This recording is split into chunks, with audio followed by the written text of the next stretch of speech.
DW Africa Link.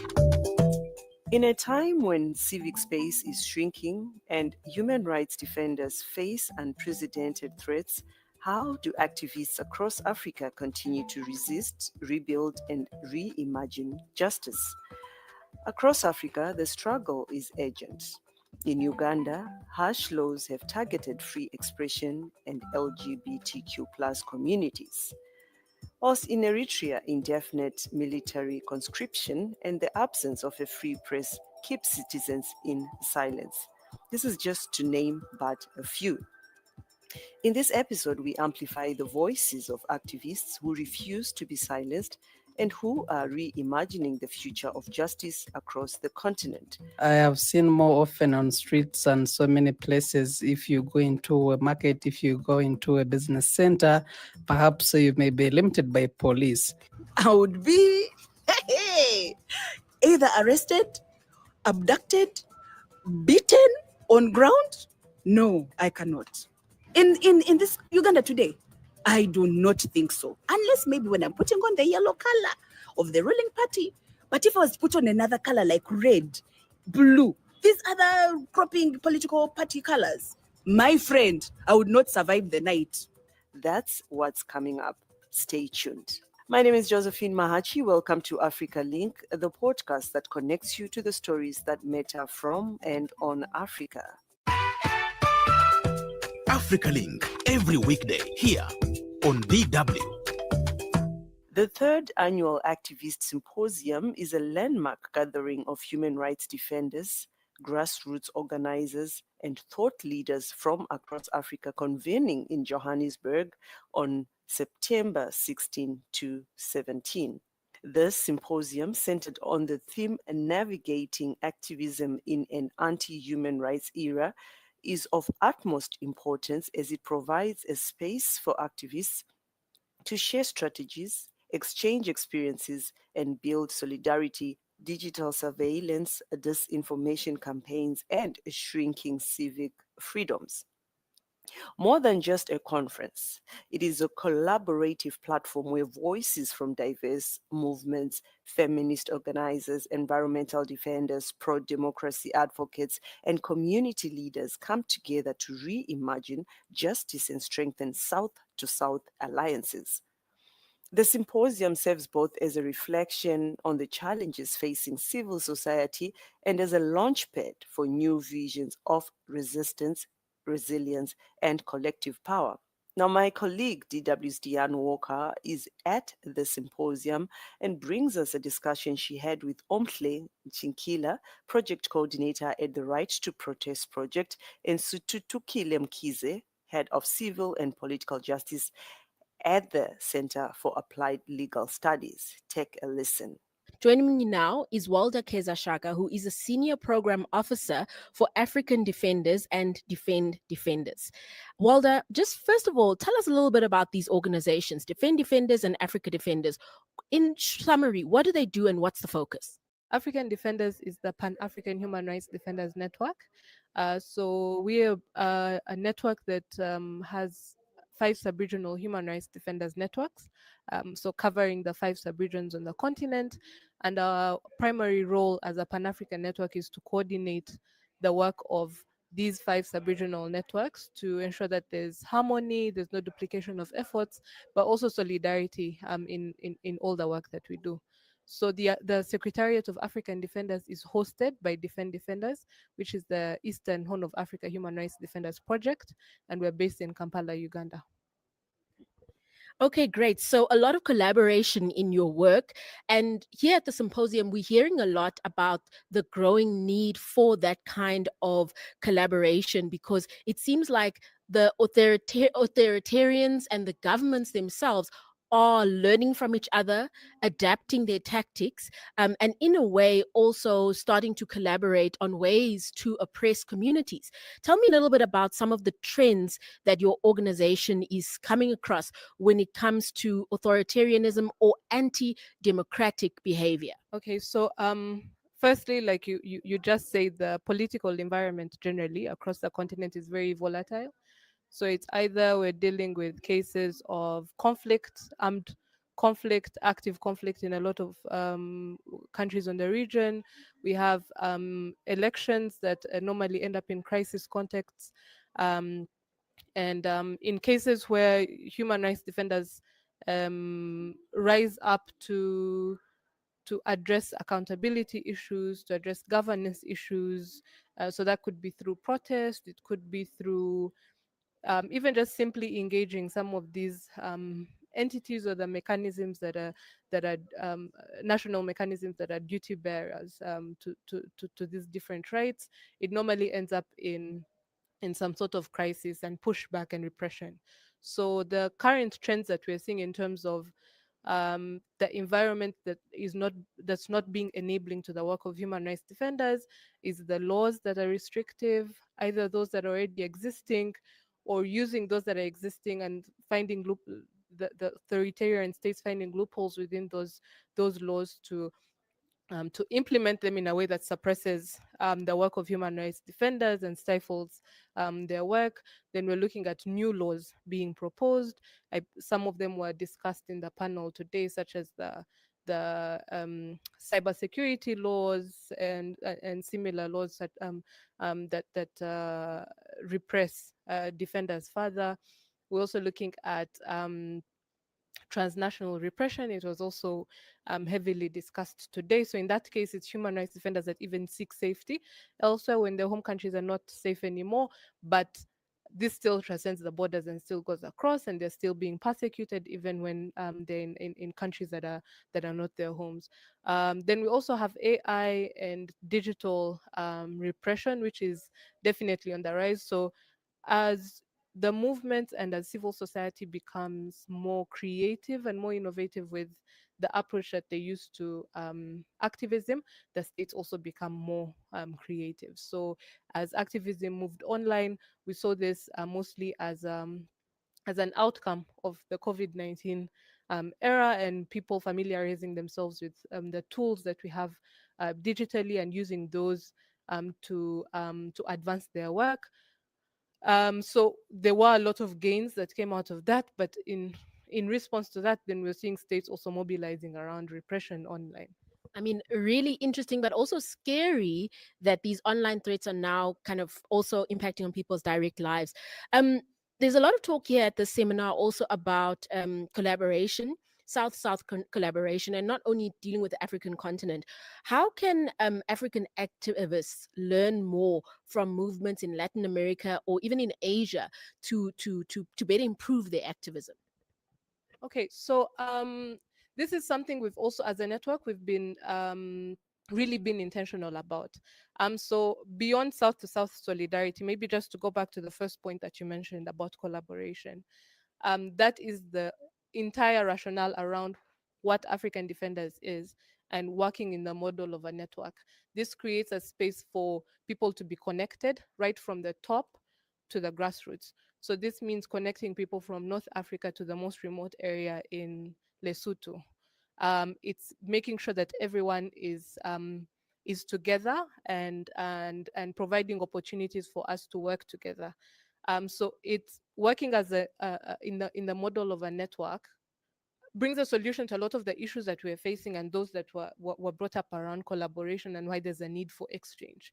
So beyond us as a network on the continent, as you rightly mentioned, there is a need for us to exchange with other parts of the world, especially the global south. Thank you so much for that insightful conversation, Walda Keza Shaka, from who is a senior program manager for African Defenders and Defend Defenders. Get the stories that are shaping the continent here on Africa Link. I'm now in conversation with Omhle Njingila, who is the project coordinator at Right to Protest project. It is a South Africa-based project, but has been interacting here with a lot of different stakeholders from across the continent, discussing issues around protesting, around organizing, and how people can better collaborate. So first of all, let's take a look at what does it mean that we're now in an anti-human rights era when we look at it from the African context. So I think when we look at it from the African context, what we really get about anti-human rights is that we have liberation movements in our continent who took over after independence, after apartheid, who are now weaponizing legislation, they are weaponizing political narratives and history in order to erase human rights and dignity really from people and evade accountability. So it's all about building a movement that will not only just enrich them, but really it literally degrades society into worse conditions that we are in right now. Over the past decade, we've seen changes. Obviously, technology has changed, governments have changed. What are some of the changes in the activism landscape that you've been able to see over the past decade? So I think what we are seeing in the past decade, especially because I've been in protest for such a long time, is more young people joining different movements, but not necessarily even NGO spaces, but creating movements for themselves, wanting these movements to be more sustainable. So there's a huge cry from the youth in creating a new system of how to build collective care, but also how to protest, movements of also how to build across different borders as well. Most of the time, when we sit in workshops or when we're giving a workshop, we try our best to bring in a new context so young people can learn from each other. Say, don't use technology just, for like frivolous things, but there are other things that you can use technology for, to build those bridges across different movements from across different countries and regions, and hence why south to south solidarity is such a huge theme of this symposium.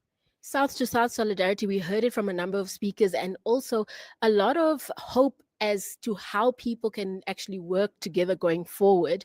What inspired this kind of theme for this event?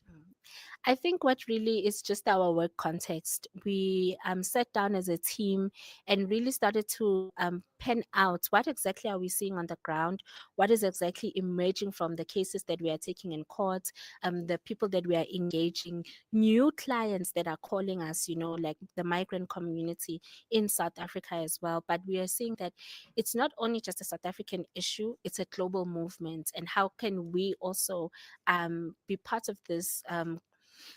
Contribute well to ensure the protection of human rights across the globe, not just in our own context, but across the globe.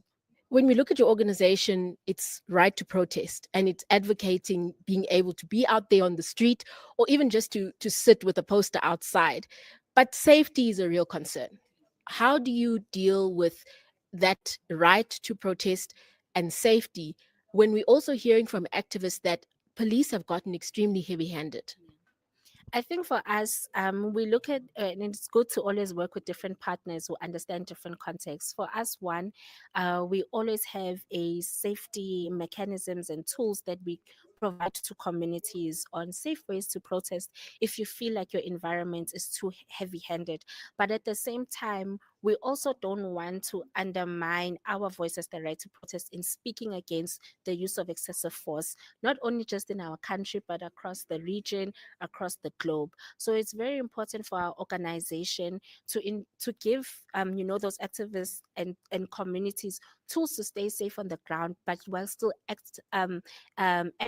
advocating for much better policing when it comes to the right to protest. So that's a huge part of the work that we do, is ensuring that protests are safe. And in order to ensure that protests are safe, we need to challenge the police, we need to challenge the states, even if it means taking them to court for the use of excessive force. It must be done because we must protect the right to protest. And that was Omhle Njingila, the project coordinator at the Right to Protest project, which is based at Wits University in Johannesburg.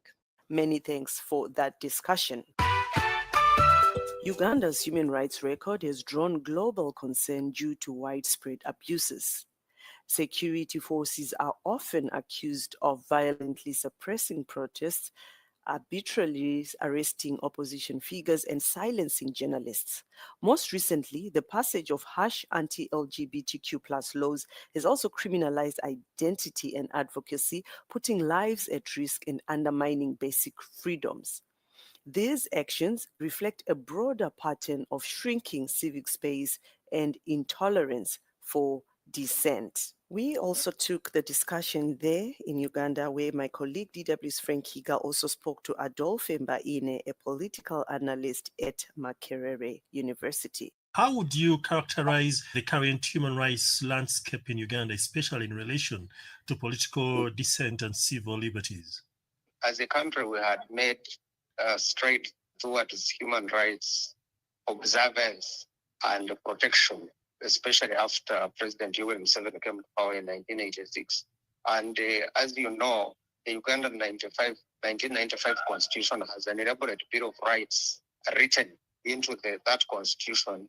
And this was deliberate because it was based on our ugly experiences of human rights violations from independence up to 1986, largely out of state-inspired violence and related complications. And then, of course, the 1995 Constitution was supposed to be a watershed into Uganda's future. And one of the issues during the debate that preceded the promulgation of that Constitution was the protection of human rights. And as such, even bodies like the Uganda Human Rights Commission were written into the Constitution. They are constitutional bodies. There is also another one called the Equal Opportunities Commission, which also has a very serious human rights perspective in its work. Yeah, and so the building blocks for, human rights protection, human rights promotion have been there.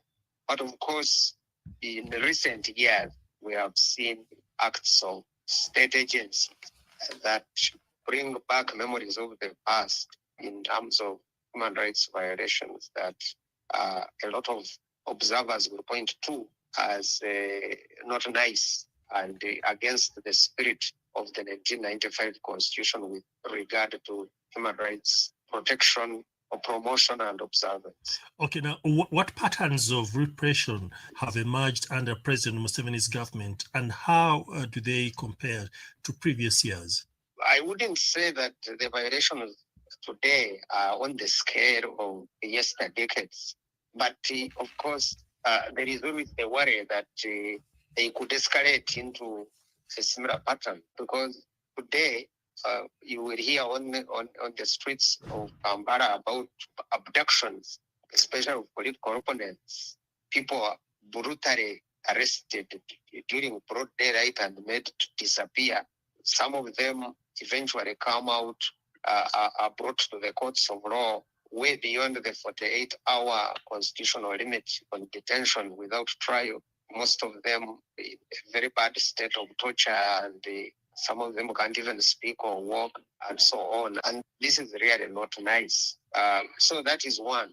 Yeah, but two, limitations on freedoms to assembly and associations, limitations on free speech and expression, or punishment for free speech and accommodation under free speech and expression on really matters that you would ordinarily think protected by the law and ordinary subjects of discourse that would freely be discussed in a free and democratic society, which the 1995 Constitution really attempts to create. Now, why has the National Unity Platform and Bobi Wine in particular become such a focal point for state repression? I am a keen observer of our political history, and I know that a lot of times when people present a very steep challenge to incumbents or the establishment, they are also met with the proportional state force. And we have seen this with Dr. Besigye when he came out to challenge President Museveni 25 years ago for the first time, and the reaction of state agencies and so on being arrested and tried on cases that eventually ended nowhere, including a treason and rape case that the judge dismissed. So I think that is the same kind of situation that NUP and its leader may be facing until we are told that we are demonstrated through courts of law, competent courts of jurisdiction, that his supporters and other people who get arrested have committed crimes. Maybe the establishment comes hard on Mr. Chabran Robert because of the political threat he poses, rather than the criminal acts, alleged criminal acts of his followers. Okay, now what are the implications of the recent arrests and alleged torture of NOP members for Uganda's democratic process? I think, first of all, people who get arrested should be taken to the courts of law for trial within the prescribed constitutional provisions. That is one. Nobody contests or stops the ability or capacity of the state arrest and prosecute people who are accused of wrongdoing. Yeah, but having said that, I think that the manner in which they are arrested and so on, and the violence that is meted out in electoral processes, like we saw in the by-election of Kawempe North a few months ago, is very problematic, and it points us to real problems for the future. Because my own view is that elections should be a civic and civil process. They require no hardline military intervention. I think a well-equipped police can secure a peaceful and credible elections. Professional police force or police service can guarantee a smooth and transparent electoral process. But on a more serious note, when there is a state-inspired violence through security forces and so on, arresting political opponents of the incumbent, people tend to shun this process. I worry that given the political terrain at this moment, the turn-up in the 2026 general elections is even going to get much lower. Do you see the threats to ban NUP as a serious possibility, or more of a political tactic to intimidate opposition forces? I'm not sure that NUP is going to be banned. I have not heard this in the corridors that I walk in. Maybe I have not been attentive to some detail. Yeah, but I hope it doesn't happen.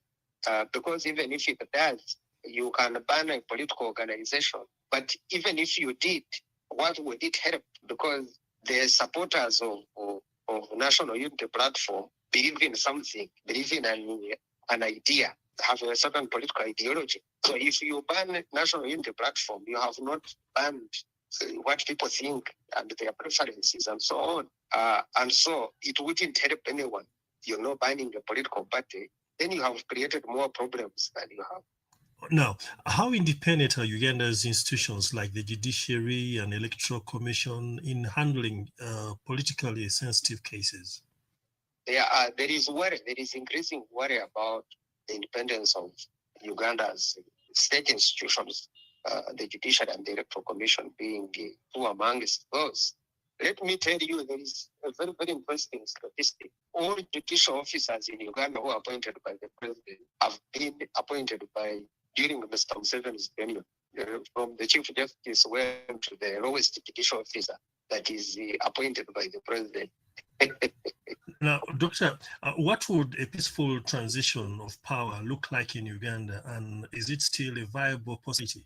I think for me, a peaceful transition is a political transition and not a military transition, however disguised. I think in the fullness of time, the ruling party, which is the most significant political grouping in the country at the moment, needs to sit down and have a very candid discussion about a political transition from Mr. Museveni, who has led the country for many years, somebody else over time, so that we can have an organized transition. Because it will be very bad if after all these years, the transition either becomes problematic or creates a situation that erases the achievements of the past 40 years. I think it is possible, but it is only possible if the people who are currently in charge of the country put the country ahead of every other consideration, the future stability and progress of the country ahead of every other consideration.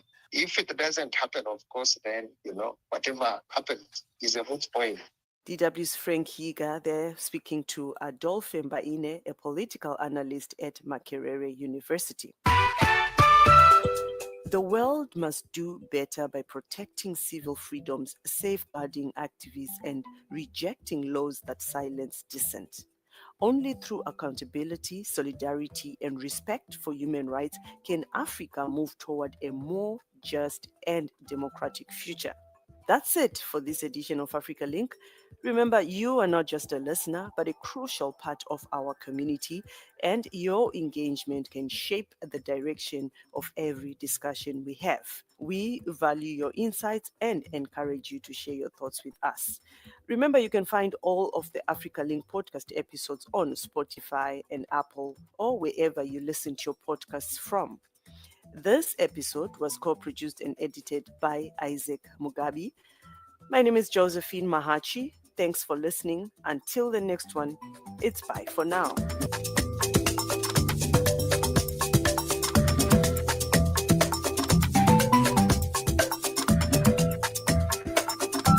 DW, made for mind.